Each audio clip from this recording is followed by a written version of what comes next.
It has been how long since Dawntrail came out?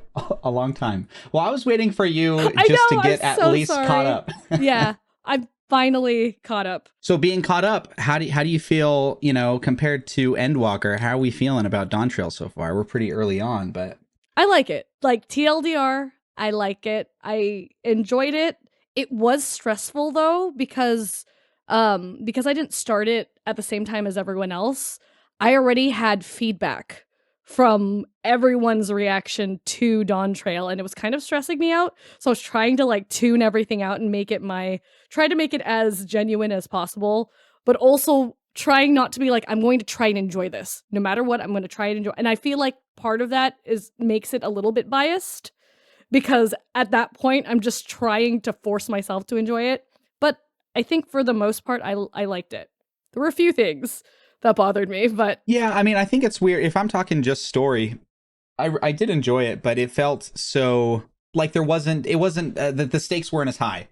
And there are some really cool, like some of the little bits in the main scenario, shit kind of hits the fan out of nowhere. It is really nice and exciting, but then there's no we don't know all the lore of what's happening yet. We couldn't really think of theories yet because we don't know the rules of everything that's going on right now. And even the theories I hear now is still oh, it's the Asians. And it's well, that's just because that's all we know. That's literally all we know. Yeah, so 100%. You hear people assuming that, and it's well, hang on, this is new territory. We're in new territory. This is essentially the ARR of this new story, right? I just assumed my expectations going in, we're going to have an adventure. It's not going to be depressing, although there were times. It was more depressing than I thought, honestly. Right? Yeah, I was like, where's my summer vacation? But it gave me a different summer vacation once we start talking about spoilers and stuff. There were a lot of, I know you don't like Nomura. Yeah. I got a lot of Kingdom Hearts from yeah. that last zone. That's fair. That last zone. Yeah. It felt like it looked like Twilight Town. Yeah, I guess I can see that. And all I could think about was, oh my gosh, my summer vacation is coming to an end. Yeah, I think that's fair. Side note, Nomura did talk about retiring, which was the best news I've heard in a long time. I had a feeling. I thought the first time I saw it, I was like, I bet you, Cody is on top of this. Loved this news. Yeah, great news. But I mean, he did talk about, it's funny, the article said, now this is a little tangent here, but he said that he has to watch lore videos on YouTube for Kingdom Hearts because he doesn't know the story. And I'm like, yep, that tracks. That makes sense. That does track though. That does track. It's way too convoluted. And so as much as I love it to death. But it is crazy to explain to anyone else. And I definitely got the Kingdom Hearts vibes at the end. And I think that's where Dawntrail felt the weakest for me. And this happens pretty much every game. I will get towards the end of a game or maybe in the middle, right where it starts getting good. And I'll start thinking of all the things that I think is going to happen. And then the execution's way different. Not saying that my idea is better, but sometimes and this happened with Endwalker. I had all these crazy, if you saw my playthroughs of Endwalker, the ridiculous theories I had while I was playing it, and I was so excited. And then we just get the bird girl, and you're like, what? Right, Medion, yeah. Okay, and it was fine, and it was still good, but my ideas were a lot more crazy and ridiculous. And I think that's what my brain did with Dawntrail, is I was thinking of all these crazy things, and it ended up being very different than I thought. I knew that there was going to be 9 tie-ins, and there was 9 tie-ins, just not in the way I thought. And it's really, I still don't know what's going on. I think I need to know who the mastermind behind all this is. And right now the theories are there is an Asian still that's pulling the strings. And I really hope that's not the case. I really hope so. I feel like that story should be done. The Asian story. I will be disappointed unless they execute it perfectly.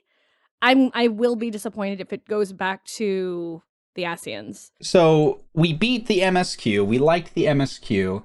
7.1 comes out. We didn't get to talk about 7.1 very much, but it introduced all the 11 tie-ins, which I think they're doing a great job with. There was a part of me that I really didn't want them to just add Vana'diel, which is the world of 11. Mm-hmm. I didn't want them just to add that into 14, kind of like what they did with the Ivalice raids. Right. Like now we know that Evilise exists in Part of 14, yeah. and this is like a completely different thing, which is good. They kind of are making us think that it's like it was one of the shards, and this is like information being, pulled from one of the shards, which is cool. That's what I wanted. We didn't really get much in the MSQ of 7.1 that gave us more answers, unless you have some theories. I have a lot of theories. I do like where they're going because they're giving us questions. They're giving us more questions that will hopefully, because just based on their track record, it's usually the point 3 is when things start to tie up, right? Except for Endwalker. Endwalker was all just Zero's story, right?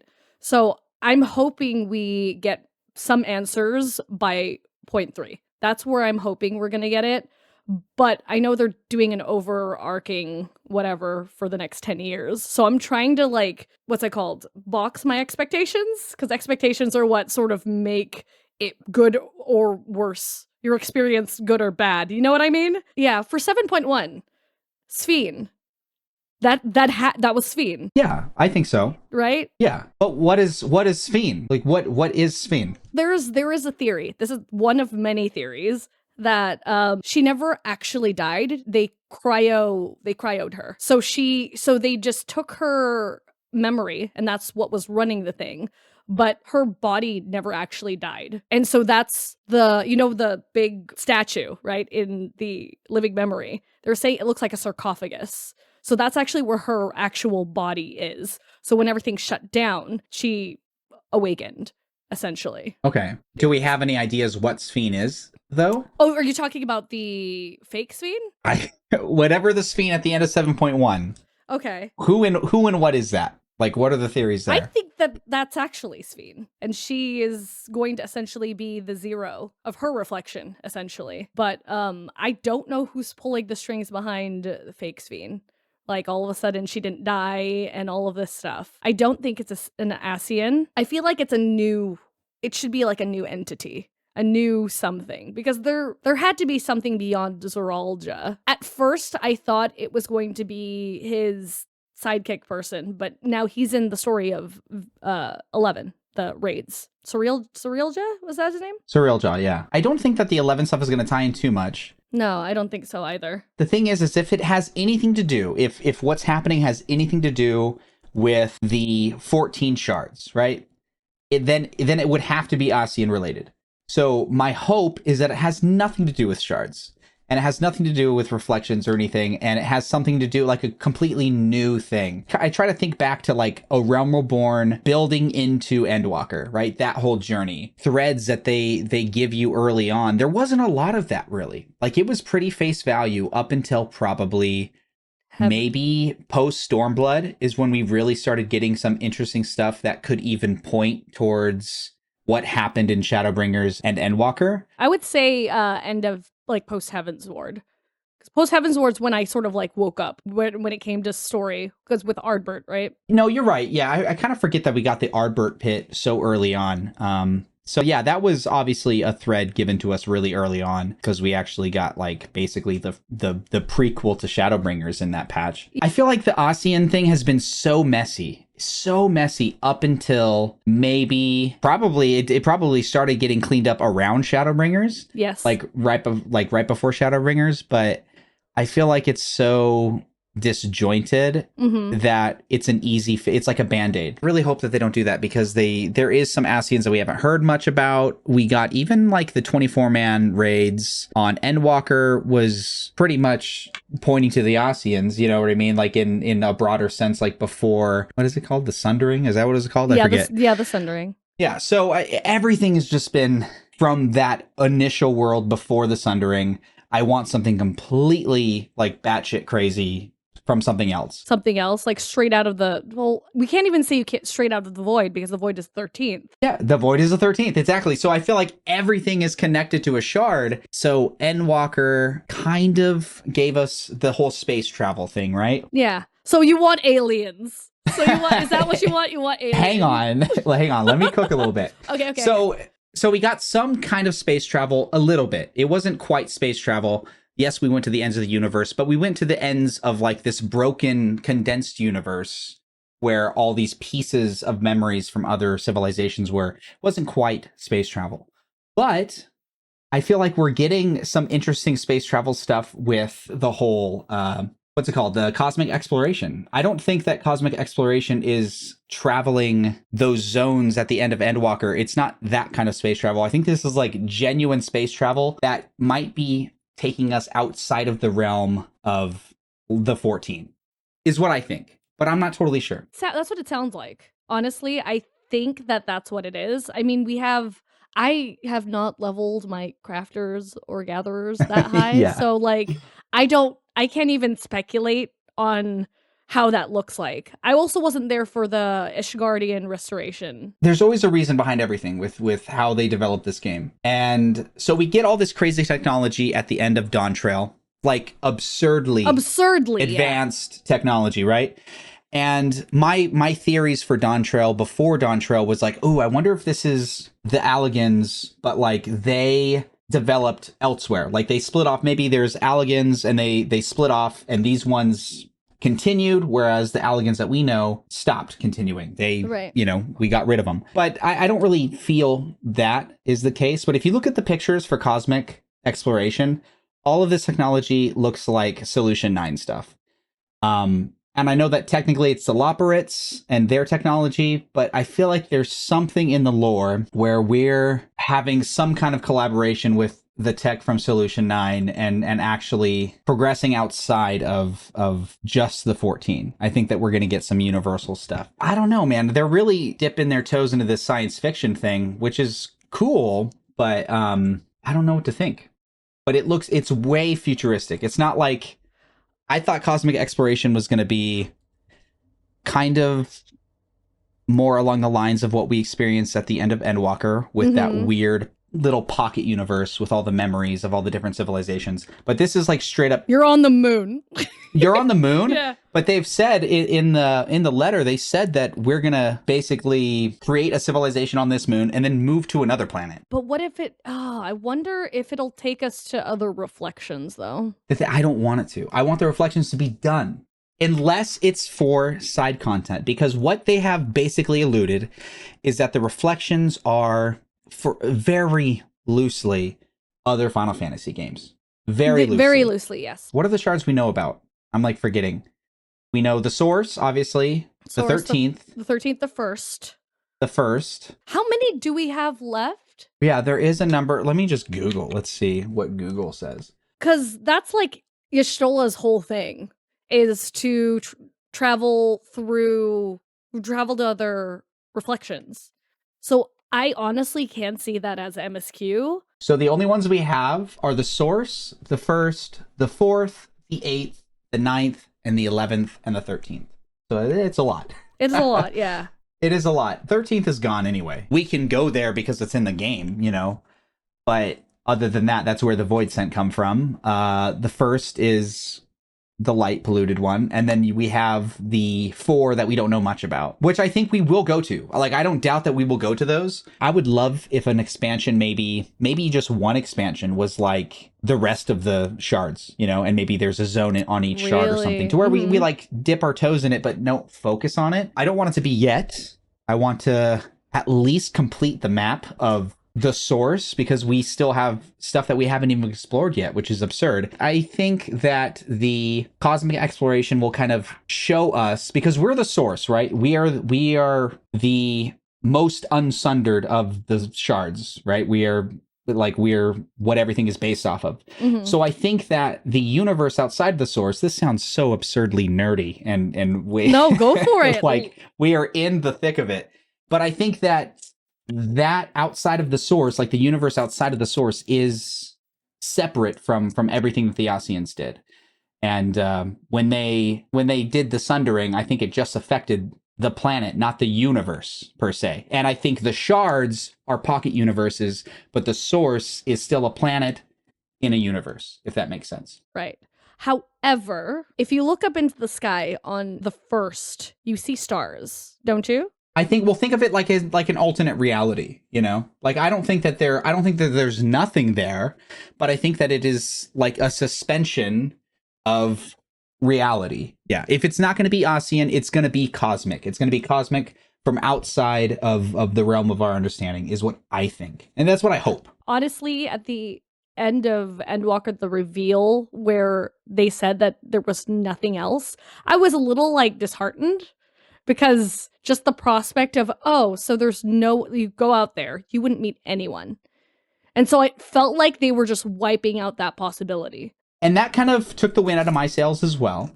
But hear me out, okay? We've been wanting so the dragons said this, right? They are spacefaring dragons. We know that. What if we get an expansion in Mericidia? Finally, we will. Like, that's gonna happen. It's on the map. We're gonna go to Mericidia one day.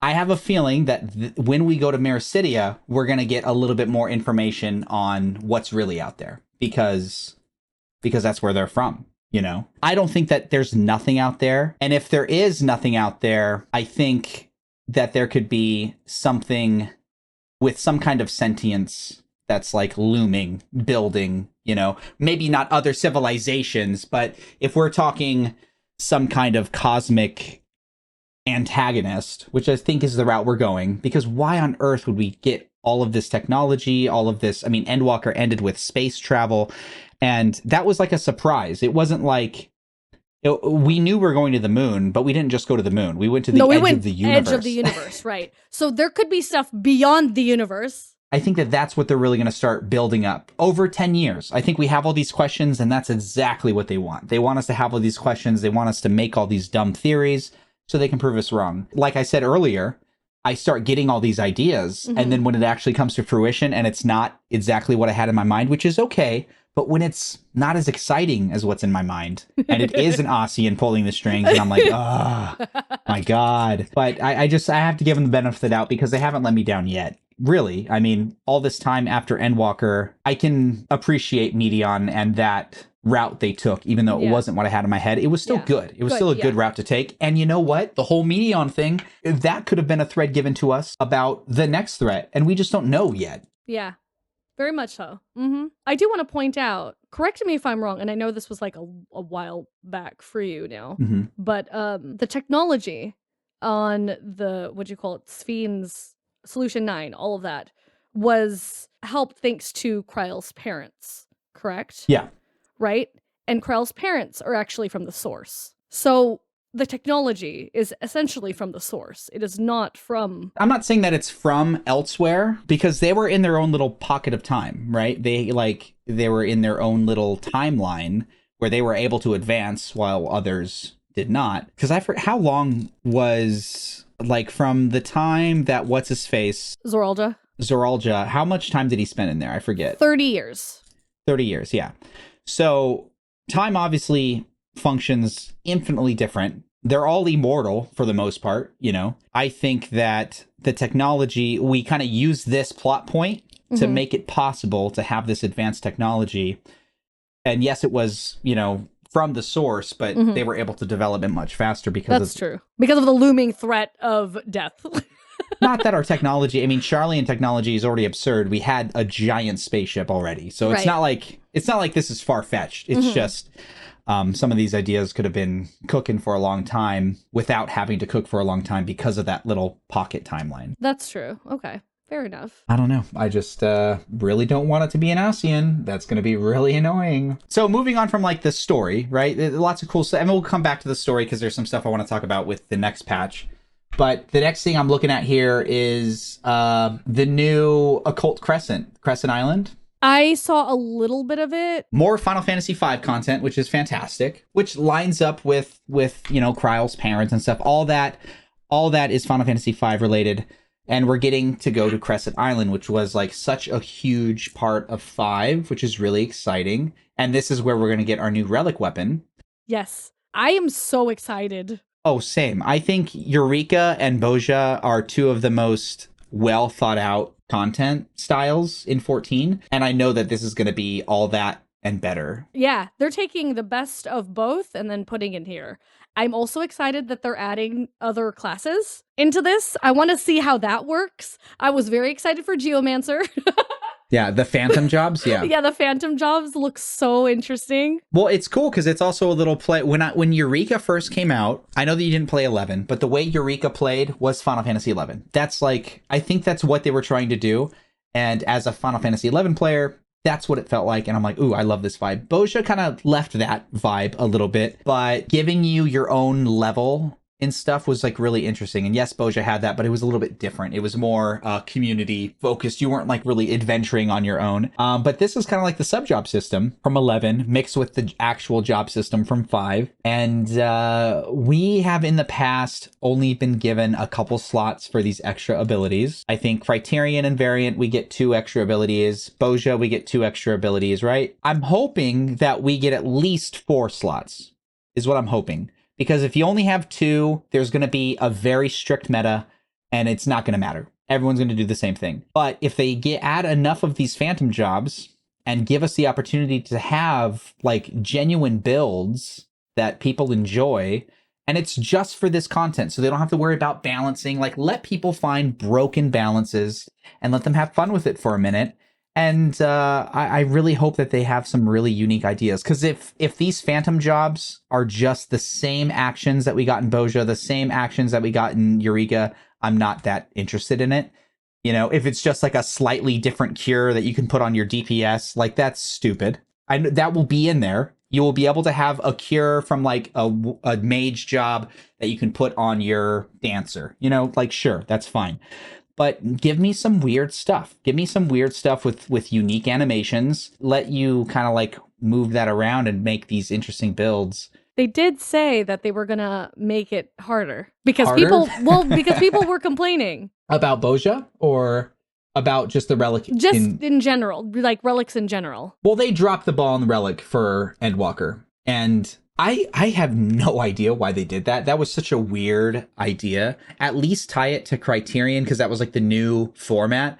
But they tied it to nothing. They tied it to just tomes. I feel like that was very helpful for people who didn't do any other thing. Yes, but it's weird though. Yeah, it was a little weird. out of place. It was a weird idea. Yeah. I'm just excited to have it again, and I'm glad that it looks gorgeous. So Eureka was gorgeous, at least Zone 1. Mm-hmm. Zone 2 was just snow and awfulness, and I hate it. It's only the first zone that I really fell in love with, and I've never been to the third zone. So sorry. Well, I haven't either, so I also haven't finished Bozja, so... I've gotten to the last zone of Bozja, but I haven't finished it. But I'm very casual with all the side stuff. I do it, but I just kind of do it slowly at my own pace. So how do you feel about the new dungeon? I love it. I love it. I love it. I love it. I screamed. I was no longer on stream. I was just like casually, I was screaming. I was like, that's Beatrix. That's Beatrix. Yeah, that's Beatrix. That's Beatrix. And I think this is where we're going to get a lot of information on all this crazy technology and what is what, because this is like the skeleton of this lost kingdom. And I think we're going to get some answers here, which is great. But I love, this is my favorite screen because this is straight up the one with the hallway and the staircase. It is the exact one. That's what I was saying. I was like, the exact map from 9. Uh-huh. This is again one of those moments where I want certain things to happen, and I know they won't, but I would love it if you got to this portion of the map and your camera locked and it became like a background. So cool, if only. Yeah, just on this screen, because they took this shot at this angle just for that nostalgia. Yeah. And it would be so funny if our camera's locked when we hit this part of the map and it just became like a background. But that's just what I would do. Beatrix being a robot, yeah, cool. Well, because we had Steiner. So we did, but I get that bosses have to look crazy. I get that. And I loved the fact that we got Steiner in like this automaton form. I love that. But it would have been cool if Beatrix wasn't this giant Annihilator-esque robot, which is fine because this lines up with the same tech of Annihilator, you know. But it would have been cool if we fought like a smaller robot Beatrice that like had the same moveset. And it was, I think there's so few times where we fight a character-sized enemy, and I think that they're just a lot more exciting. Like when the few times we fought Xenos and and the few times we fought Oh, I see what you're talking about. Yeah, Mr. we Sloppy hardly, and stuff, yeah. we never get stuff. It's always these larger than life enemies, which is fine. That's always been Final Fantasy. You know, when even the old sprite based ones, yeah, they're you're huge. this little sprite and you're fighting this giant sprite that's supposed to be a human, but he's like 12 times your size. I get that everything's supposed to be larger than life, but it would have been really cool to get this automaton that maybe was based off Beatrice, like the one that was based off of Steiner. But you know, this is going to be great. The music is going to be great. I don't know what it's going to be, but I have a feeling I know what it's going to be. I'm hoping it's Roses of May. Yes, some type of version of Roses of May. I will cry. Either Roses of May should be the dungeon theme. I think that's a safe bet, but it would be really cool if we got a 9 theme. And I know that usually they use the same boss theme throughout the whole expansion, usually with some variables. I would love if we got a couple tracks. Like, give us a really cool dungeon theme that's based off of something from 9, you know, whether it's the Alexandria theme or whatever. But give us Roses of May for the final boss theme, please. Please. I need... And make it slap so hard. Like, we're fighting a giant robot. Like, so I imagine it having all this extra layers of energy and like electronic music, of course. Like let Soken cook and get crazy with it. But I don't want to get my hopes up because that's what I want. I want it so bad. I just want to see Clem Hazard. Oh, we will see Clem Hazard 100%. We're gonna see all of them. I want something to bring all of our HP to 1. Freak out the healers. Yeah, as a healer main, I celebrate. Please make it happen. I love to sweat a little bit. Yes. But this was nice because I think going the route of all this 9 lore, even though I thought it was gonna lead into a 9 remake, like the publicity of it, right? Yeah. I still think that's a potential. I just think it's exciting because we haven't got... I feel like 9 is such a difficult game to tie in, and getting so much love for 9 in Dawntrail has been so exciting. I mean, we got Ozma and stuff, which was cool. Yeah. And that was a big surprise when it came out. But I don't know. This is a nice little change of pace. I still want Ozma mount. You got to get through Eureka for that. I do. But this is the kind of stuff that I live for with this game, is getting the little slivers of information like this and wondering what on earth it's going to be like. Yeah. I mean, I remember day 1 Ozma was like one of my favorite times of 14 ever. Anima, when we got Anima, was fantastic. Yeah. That was really exciting. Finding out that it was just a dungeon boss, like, that blew my mind. Yeah. Crazy stuff. So I'm really excited to see what happens. But I think we're going to get a lot of information. We're probably going to get the biggest morsel of information post this dungeon. And it's going to end, and we're not going to get the rest of it until the next patch. But I don't think they're going to wrap it up. Usually, point 3 is like the second credits roll, where like you get the end of the expansion. I don't think they're going to do that this time. I genuinely don't, because I think that there's so much to do. Yeah, there's so much to do, and there's not a clear antagonist yet. Everything that is potentially an antagonist right now that we know, I think is incorrect. I think it's a red herring. I think that eventually we're going to know exactly what's going on, and we probably won't get a firm grasp on it probably until like 0.5. I could see that. I could definitely see that. Yeah, the next time we have a major conflict, I think will be the next expansion. Do you think that they would leave it on a cliffhanger? Yeah, I think Dawntrail will not have that second climax. I just don't think so. I think that it's going to be fun, and I think there's going to be really great encounters. But if you really think about it, we haven't even had the first one. Sphene was a good final boss, but we don't have enough information to care yet. Yeah. We fought Sphene and it was a fun fight, but we weren't at the edge of our seats. We still have no idea what's going on. So I think that this whole expansion is get us on the edge of our seat. Yeah. Get us asking questions. Maybe incorporating all these new ideas, new rules, new layers that we haven't dealt with because we've been dealing with the Ossian story for so long. Yeah. And then the next expansion will be like, okay, now we're on that path. Right. But you have to think of the scale of Dawntrail. It's been so tight. It's been just like Solution 9 area is like the only strange place. Everything else has been just not even political, just that one place where people go to for fun and adventure. That's what they sold it as. Yeah. I think Miracidia is next. And I think the Miracidia is going to really build up the space travel thing more. And I think that we're going cosmic. This is just me being sweaty and obnoxious. Very hopeful. But that's what I think. I see it. Yeah. My hopes is I want to enjoy it. That's it. I'm more likely than not, going to really enjoy whatever they're going to give us. I don't think there's a timeline where I dislike what 14 delivers. Like, I think I'm so brainwashed by now. I've been playing since 1.0. They could literally do the dumbest thing, and I'll be like, yep, I love it. This is it. True. That's very true. Yeah. So I'm like so biased. It's ridiculous. But of course, I want certain things to hit hard. And I think we'll get there. The Arcadian stuff is going to be fun. I like the disco theme for the next encounter. Mm-hmm. I think the music is going to be so good. If it's just like, I hope that there's like DDR-esque mechanics, because it feels there has to be like some kind of memory, like step on these squares in this order, something, please. But I think it's going to be a lot of fun. I think that's going to be like a big theme for the next set of Arcadian raids, is just lighthearted fun, which is so good for a raid series. A tournament arc. It's just a fun tournament arc with like slight drama of they're basically treating things like the Solution 9 tech. Mm-hmm. They're treating it like drug use in sports, basically. Yes. That's a story we get, which is fine. It feels lighthearted. It feels good to have something that's not so heavy. Yeah. And I love the vibe of like the announcer, when someone dies, the announcer calls it out. Yeah. It's just so good. It's just like, what a fun idea. But I won't be doing Savage, that's for sure. I've been doing Savage, and it's been fun. It's been super fun. Although I am just the follower. I listen to where I'm supposed to go. Every few expansions, I'll get sweaty for a bit.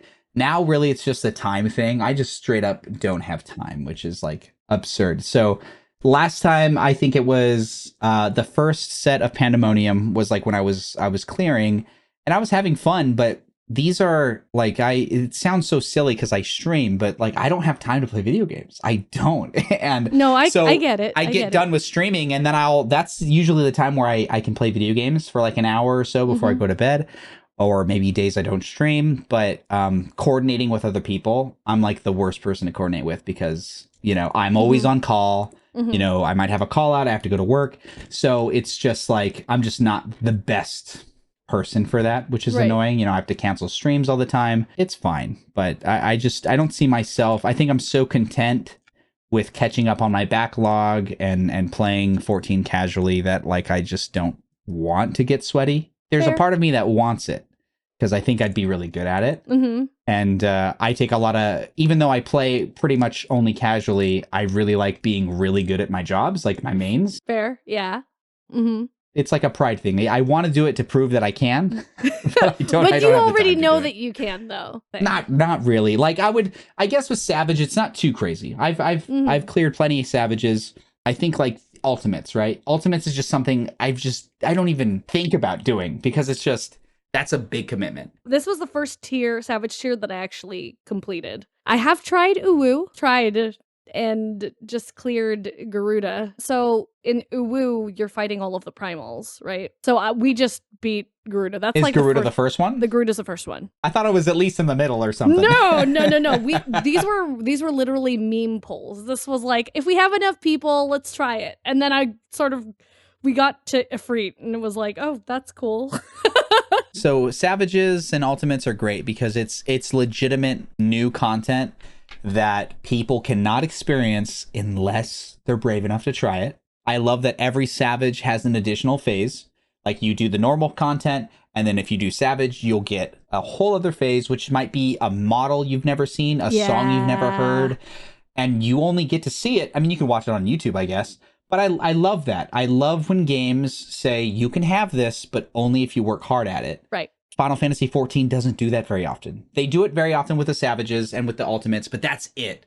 So it's good to see that they don't let up on that. It's important to the community as well. But I heard that they're wanting to bring back all the PvP awards that people missed out on. And it's like, don't do that. Like, let there be things that people just can't get. Like, that's fine. What PvP awards? That you can't get anymore from the past. Okay. Gotcha. Yeah. Whether they're putting them in the store, I guess that's like the lesser of evils, because you have to pay money for it. But the fact that I love having bragging rights, right? Fair. And I don't in 14, I don't have a lot, But when someone pulls out a mount that no one can get anymore, or an armor set or anything like that, that's nice. That's really cool. I think the Savage and Ultimate routine they have going on is brilliant, and I think they should keep doing it. I like that there's still that difficulty. I do wish the difficulty was spread out across the whole game. I think the 14 is way too easy. Like it's very casual friendly. It is, and that's fine, but there needs to be more curveballs. Like I loved Stormblood. When Stormblood came out, there was that quest with that red chocobo that killed everybody in just the MSQ. Oh, No, there was the one in the raid as well, but the raid was the call out. That was a remember the red chocobo thing. Obviously in Evilise games, red chocobos are terrifying, but there was just a regular story mission where you're by yourself, where the red chocobo was killing everybody. And I think they ended up changing it, which was a bummer because it was I don't remember that. I started, I think I was in Heaven's Ward when post, I think it was 5.3 had dropped. I was there. I think I started around Shadowbringers. Yeah, it was a quest where you had to go, and it was hilarious because other people would die. If they were walking too close to somebody doing the quest, they would just die. And that's hilarious. And it is hilarious. And the thing is, nothing happens if you die. It makes you laugh. It maybe gives you a headache for a split second. Maybe you're annoyed because you have to walk back to the area. But I'm sad that stuff's gone because that stuff was so fun. There was a what's the last? Not the last zone. The second to last zone. Before Solution 9, that area. There was the lightning place? Yeah, the lightning place. Heritage Found, yeah. That area, we encountered, I don't even think it was a fate. Was it a fate? No, it was a regular monster. It might have been a fate. But I just remember being in the vicinity and people had started a fate, and I was just by the graveyard. And then I walked over, I was like, what's happening over there? Boom, I died. And I was like, I was at a distance. So they still have it. It's just, it was a little out of the way. I was doing a side quest. It was like, I don't remember if it was a blue quest or a gold quest. It was one of those. Yeah. It was a little bit out of the way, but they still exist. Like, that's good. 14 is always going to be one of my favorite games, but I just wish there was that sliver of adventure, and it feels a little on rails. And it always has. It's felt on rails since I think it got off rails for a minute during Stormblood. I think Stormblood MSQ was really strong when it first dropped, and not a lot of people agree with me, but it did feel, it was confusing to navigate the map. I think that was the first time where it was confusing to like find the ether currents. There was all these cave systems and stuff. It just felt like a unique experience. Now it's just follow the road to the next area. That's literally it. That's all we got. And there's some magical moments in Dawntrail for sure, and especially Shadowbringers and Endwalker for sure. Like getting to Elpis for the first time, little pockets of like wow and awe, but there's no like danger. You know, it's a pretty safe adventure for the most part. And that's all I want. I just want a little bit more of that. I don't think we'll get it because or I also feel like no matter what they do, there's going to be people who aren't satisfied. No matter what 100%. They try to adjust, right? Like with the solo instances during the MSQ, I heard a lot of people struggled. They used to be very difficult. They still are. And I remember, you won't remember this, but you never used to be able to hit a very easy. Like you would die and you just have to keep trying. I remember when they added the difficulty. I remember that it popping up for the first time. I'm like, no, I'm not going to put it on easy.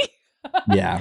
I mean, there's times where I've had to do it too. Sometimes some jobs just aren't perfectly synergized for the content, and that's fine. But yeah, man, it was the Wild West back in the day, and I just miss that. It was I do. You know what I do miss? I miss when new players had to find, specifically in the locks, the aether currents, and then the fact that they shrunk that because they won't know the struggle of finding the aether current in those like tunnels. And that's why it was so fun to like explore. Yeah. It was meant to bring you to parts of the map that you would never normally see. Exactly. Yeah. And I'm glad that they continue to do that. I think it's a very smart way to playing World of Warcraft, like the last two expansions, some of the best zone design I've ever experienced, but both these last two expansions, you can fly right away, like right off the bat. Oh. They design the zones to where flying doesn't subtract too much, but I think in 14, flying really does subtract because it's not dynamic flying. It's literally just straight line. Straight line, yeah. Straight line. So I'm glad that they make it to where you have to really find those before you can cheat and just fly through the zone. Yeah. Right. So, and I love flying. I think I would be miserable without it. But that first experience, like one of my favorite things to do is to literally go to the zone, and I'm usually in first person mode the whole time I'm experiencing the zone for the first time. Oh, nice. And I'm like walking up to trees. I'm like looking at textures and stuff. I love that. That's one of my favorite parts. That's what I liked about Dawntrail, the textures. That's the one thing, like the tiles. The way that tiles looked, I was shocked. It was a very nice treat to just absorb everything you're seeing visually. And I'm glad that they keep that an important aspect of the game. Because, I mean, God, you think of these people working on this game, like busting their asses on it, and then someone just flies over it. Yeah, it's like, true. Damn, that's brutal. But we have to work for it a little bit. So it's good. But I actually just had a friend, a viewer that just had started watching recently, and they're playing through 14 for the first time, and they just got their flying mount for the first time, and they didn't know how to fly. They didn't know like what the button was. And, I told them the button and told them to like make sure their settings were right. And they started flying, and it was like a exhilarating, a magical, exhilarating experience because it was cool. And I miss that. I'm so glad that they're still, I take it for granted because I've been playing the game for so long, but I love that people are still experiencing it for the first time because I wish I could do that. Yeah, I wish. And it's still, thank God it's still a good game that people are still finding so much joy playing it for the first time. Yes, I'm one of those old people that think it was better when I played it for the first time. You know what I mean? But I'm glad that it's still a great experience for people because that's what matters. So yeah, I definitely want to. I do have my alt that I haven't touched that is on Primal that I want to go through the MSQ now because of the experiences, like with the solo instances that were never a thing before. I think the solo instances are great, especially. I still don't really understand the trust system because you can like level up your trust. You have the duty support and then you have the trust system. And the trust system, you can actually level up these characters and they retain that level like indefinitely. So you can have like level 80 trusts that go through the level 71 dungeon and like blow through it. And that's great for leveling up other jobs and stuff. So it's something that I want to eventually like level them up. I don't think I've done that. I thought trusts were just for 80 and up. No, not older content. So there's the duty support. The duty support is for people that don't want to level up the trusts. But 80 and up, you have trusts. Right. Which you can level up and you can get them different outfits. Like it's a system that they don't really shine a lot of light on, but it is really cool. And it's something that I want to, it's just so you unlock new trusts as you progress through the story that their starting level is higher. So you say, I'm just going to pick this trust because I don't want to level up Alpha No. Right. Homeboy's been stuck at level 71 since Shadowbringers, and I just don't care to level them up. And not because I don't love them, but because I have, Graha Tia that starts at level 85. You know what I mean? Right, so it's like stuff like that. But I do like the system. But will I ever go back and play through a Realm Reborn again? No. God, no. No, thank you. Yeah, I liked it the first time, but I just have the story was pretty slow, and I know they cut off a lot of it. They cut off a lot, yeah. But it's just so, I think the questing in 14 is still one of the weakest parts of 14. You don't like the fetch quests? The thing is every MMO has it. Every MMO does the same thing. Other games do it better. It's just like, it's even, they take this weird route where they say, oh, well, we don't want to make the player collect 10 of these things because that's too much. So we'll make them collect 3. And then you go collect 3 and then you're talking to another NPC right away, but they don't understand. And this is speaking from my point of view. They don't understand that elongating some of these mundane tasks make them more enjoyable. Not because they take a long time, but maybe you spread out the collectibles over a wider area so they're exploring more of the map. Maybe they're listening to the background music longer. They're hearing the track for 45 seconds longer than if they were just running from point A to point B, starting another cutscene. There's like little things that I don't think they think about. And I feel like it's such a weird, jerky pace all the way through because there's no breathing room. They're trying not to be too offensive. So, and in doing that, they are kind of alienating people that want to play the game. I wouldn't mind.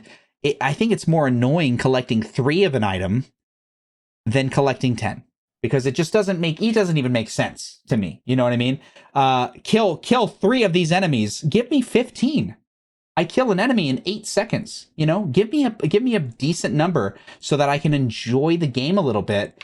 And yes, there are always going to be mundane tasks, but the fact that they're so fastly or quickly delivered, it feels jerky to me. So, and then add some variety. Every once in a while, they'll add those cute little quests where you're trying to find something, like the Where's Waldo type thing. And those are fun. That's a nice break in the monotony there. But also, like, utilize ideas from other MMOs that do side questing way better, you know? I don't have any other MMO experience other than this.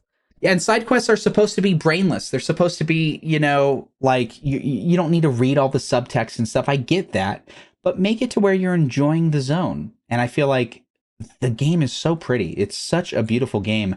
But we don't get to enjoy the zone because we're just running on roads from point A to point B. We don't worry about if a monster aggroes us because it doesn't matter. We can just run away from it. Like, give us a little bit of like, root us to that world so that it doesn't feel so brainless. But again, we're in the 7.0s. It's not going to change. It's fine. And I still love the game, but I just feel like that's what we're missing, is that anchor to that world is danger and adventure, and we don't really get much of that. Did you do Corn Servant? Yes, I did. And I'm excited to do more Corn Servant. It's a little stuff like that I love. I love that they're, just because it was just a meme of a thing, and they said, yeah, we'll give you more. Why not? What do you call them? They're not fate bosses, but like the big zone bosses. Have you done any of the ones from Dawntrail? Like the hunts? Like the big hunts? No. Are they hunts? The ones that they have a particular arena, and then you have people, they're like, oh, it's up on this, and then you have to go, sometimes you hop worlds or hops. I don't think I've done any. Is it treated like a fate? It's kind of, yeah, the big fates. Is it like a blue circle? What do you mean the big fates? I don't know what that means. It is a fate. I believe it's a fate. It's like the big ones, like the turtle, but the Dawntrail so it's a fate. ones. Yeah. I've done a couple, but it's all that stuff's on the to-do list to, like, because I want to get all the bicolor gems and stuff and do all this stuff. There's one that in living memory that I did recently, the Moo. So it's a Final Fantasy IX reference. And it had you do, like, very interesting mechanics of where to stand and what to... It's, instead of fighting it, it's one of those. It was like the task, not the trickster? Trickmaster in 9? You know what I'm talking about? Is it like asking questions? Does it play the music? It does play the music. Yes. Yeah. Okay, that's good. I'm glad that stuff exists, because you can be the person, and then I'm unfortunately this person because I don't have a lot of time. You can be the person that blows through the MSQ and does the meat and potatoes of the game, but I love that they continue to pour love into all the nooks and crannies. I just wish that they forced those bits a little bit closer to that streamline. I feel that, yeah. You know, you have to really seek out the weird stuff. Right. I know people, like, who've come into stream, and then I ask them, hey, have you done this? They're like, what is that? And I'm like, hold on. And then I literally put whatever I'm doing on hold to bring them through the thing, because they never knew it existed. I wish there was not a list, but there was just some way for people to know that these things exist in the pile of regular quests. There is mechanics that help you with this stuff. It's so funny because I don't do it the same way I play, like, World of Warcraft. I do everything in that game based off of the achievement list. Oh, okay. And it just gives you a clear shot of, like, how to get different armor sets and stuff, and that's what I use. And it's funny because 14 has this same exact system, but I just don't use it. I don't know why. Huh. The amount of times I open up achievements is maybe once a year I'll open it up. But there's so much good stuff in there that points you in the direction to do things, but I just don't use it, which is so weird. I think a lot of the things I complain about can probably be solved if I just changed the way I played the game, which is so funny. I mean... But I love it nonetheless. So right. A lot of the things could probably be solved just by changing my mentality on how I play the game, my routine. I still stand by what I say, even if it's in ignorance. I also have certain opinions of how I play the game, and I'm still learning new things about the game every day. I can't think of anything specific, but there have been moments where I'm like, I've spent how many years playing this, and I'm just figuring out now. Yeah. Well, let's wrap it up. Anything else about 7.2 you're excited about, or any voiced concerns? Concerns? Oh my gosh. Maybe like, I don't like the direction this is going in. No, I do like the direction. I'm interested. I did have a concern. I just don't remember what it was. All of the concerns that I have are very much anticipation. Like I want to see where it goes. I want to keep my mouth shut. I want to see where they take the story before I have an opinion on it, because I feel like there's a lot of people who put their opinion out before the whatever happens. Are you of the same opinion that they did Krell dirty? In what sense? Like, didn't give her enough, or what do you mean? Yeah, there were a lot of people who I would see comments saying how Krell was done dirty. They didn't have enough of Kryle. They should have spent more time with Kryle. I think we haven't even touched Kryle's arc yet. That's what I was saying. I feel like there's more. Kryle is such a good character, and they know that they have a good character, and it's Kryle. It's like they're diving into all this 5 lore. Kryle is like such an important piece of all of this, and we have to think about how everything tied to Kryle is tied to Final Fantasy V,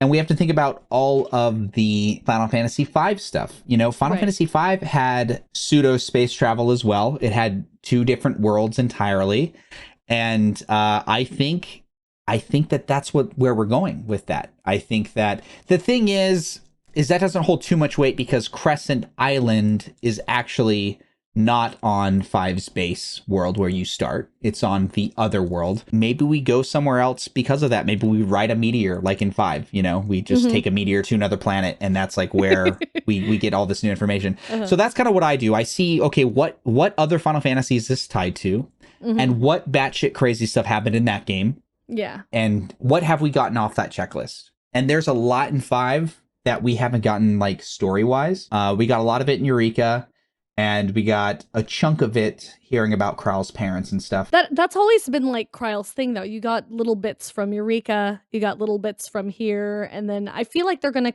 continue it. You know what I mean? That's what I feel like.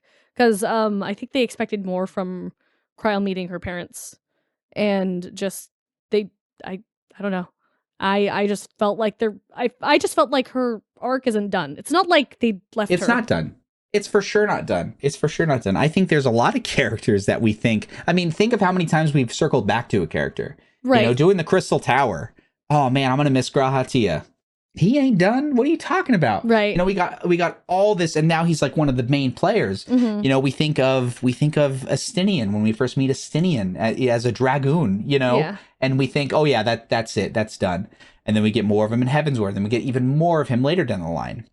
Moon Brita, rest in peace, you know, stuff like that. We get all these different little portions of characters that start out and then they come back full force. I don't think we're done with even some of the bigger characters that we thought we lost, you know? I'm still of sound mind that we're going to get some reincarnation of Emmett Selk, because they kind of alluded that. We are the descendant of, what's his face? Azim, yeah. So I think that we're going to eventually meet this counterpart. But maybe it's not important anymore. You know, if we're getting so far away from the Oseans, it might not even be important.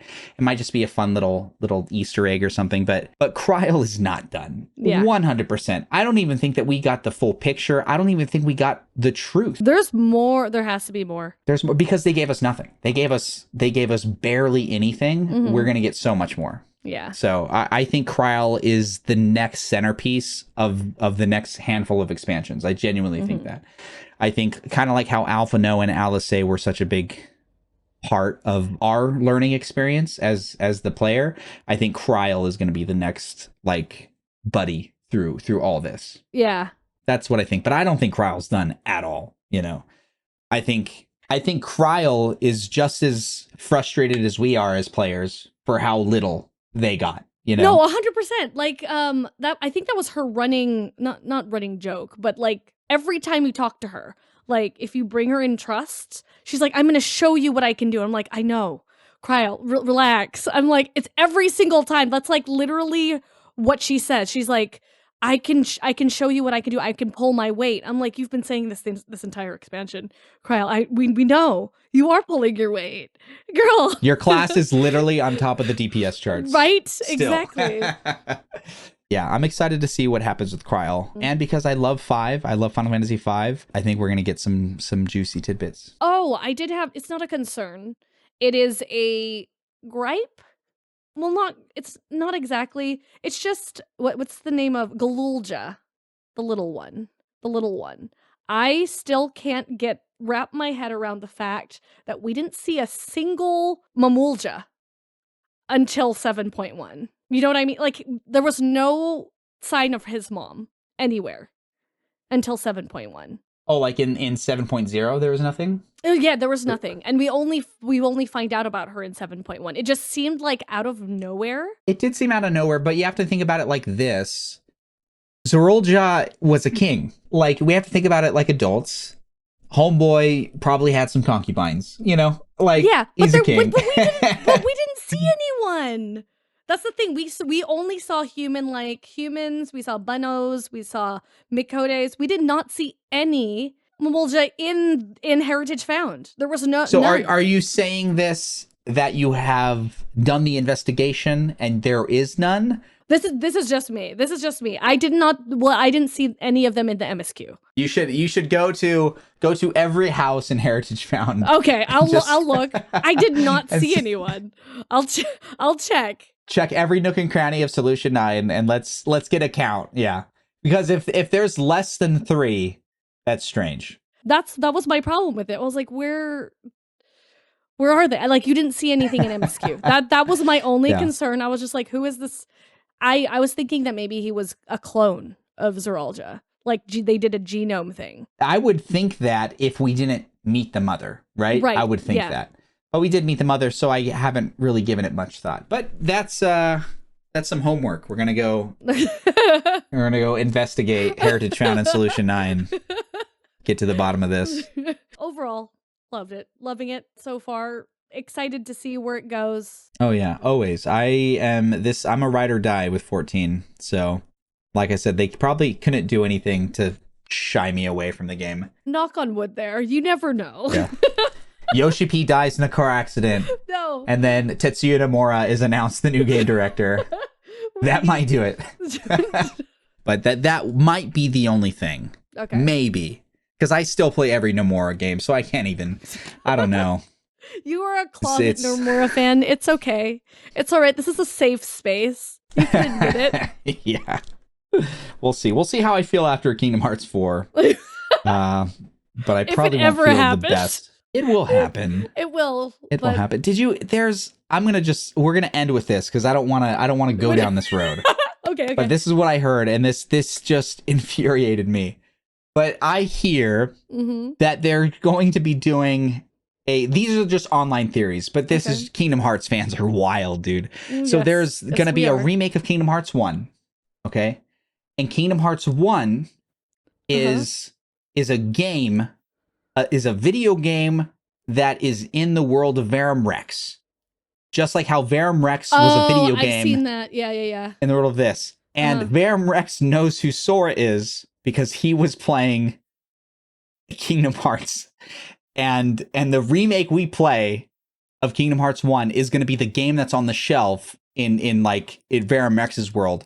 So that's where they're going to really shoehorn in all these changes. And I'm like, please, God, just write a normal story. Please. It's just insane. But I just don't, it doesn't make sense. And I know that that's like the allure is like trying to make it make sense, but it is too ridiculous for me. And I love crazy stories, but it's Tetsuya Nomura. He has to watch some YouTube videos before he remembers the lore of Kingdom Hearts anyway, so we'll see. I haven't heard that one. I've heard that Kingdom Hearts is a game in Verum Rex because you played the 3, I didn't right? play what is it called? Kingdom Hearts 3 Critical Plus Yeah, HD. the one where you I don't know. The add-on, did not play it. You didn't play it. No. No, after Kingdom Hearts 3, I told myself I'm done. But I'm probably not done. But yeah, I've played every Kingdom Hearts before. Yeah, that Release there. last boss, that last boss is the bane of my existence. It is. I have not beat it, and there's two endings apparently, and the one that I lost is apparently the true ending. I heard that's the theory, but I don't know if you know who that boss was, and it's the reason why Verum the Rex. theory. Yeah, it was Yozora. Oh yeah, and his name's not Verum Rex. Yozora. Yeah, which is Yozora. Noctis, but not Noctis. Yes. Oh my god. This is ridiculous. It's just versus 13 in every possible. But the thing is, if they ever, I do not want this. If they ever do a remake of Kingdom Hearts 1, you know it's not going to be an actual remake because that's what they did with 7. Exactly. 100%. And you know what? I accepted the 7 thing. It works for me. It does. And I'm not like super annoyed by it yet. I got a little bit. Have you beaten Rebirth yet? No. I got a little bit there towards the end. But and just like the convolution stuff, but it's fine because it's so contained to the 7 lore. Okay. With Kingdom Hearts, it's not contained. It can go anywhere. It's allowed to go anywhere. Yeah. And that's what's confusing. But but yeah, I know that he's at the end of the game, and I get that it's like it'd be one thing if it was like I didn't want to let Versus 13 die, so we're doing this. Like that's fine. But I know, like, as soon as we see the trailer for 4 and we see all these characters that we don't even know who they are, and then Sora's feet are normal size now, it's like, what's happening? Like, what's going on? That means he was wearing those shoes for fun? And, and I have so many questions, you know? We'll see. We'll see. We'll see them answered in a very messy way, I'm sure. I will still play the game and I will have an opinion on it. The thing is, the game's fun. At least the games are fun. At least we have that. Yeah, we'll see it in Final Fantasy XIV 8.0 when Nomura is heading it. You know what I mean? Yes, exactly. Let's think up our theories and see how we do. We're gonna dig around Solution 9 and see just how racist Sphene is. She's blocking her borders from potential ethnicity, you know? So let's circle back maybe after we get a trailer. Yeah. And see if we get any answers. That'll probably be coming up soon. But thank you for your time. I know it took a while for us to do this again, but I do like these. These are fun. Me too. Thank you for having me, as always. Oh, thank you. Thank you. Have a lovely stream tonight. You're streaming tonight? Yes. Have a lovely stream tonight. I appreciate it. And I'll talk to you soon. Yes. Talk to you soon.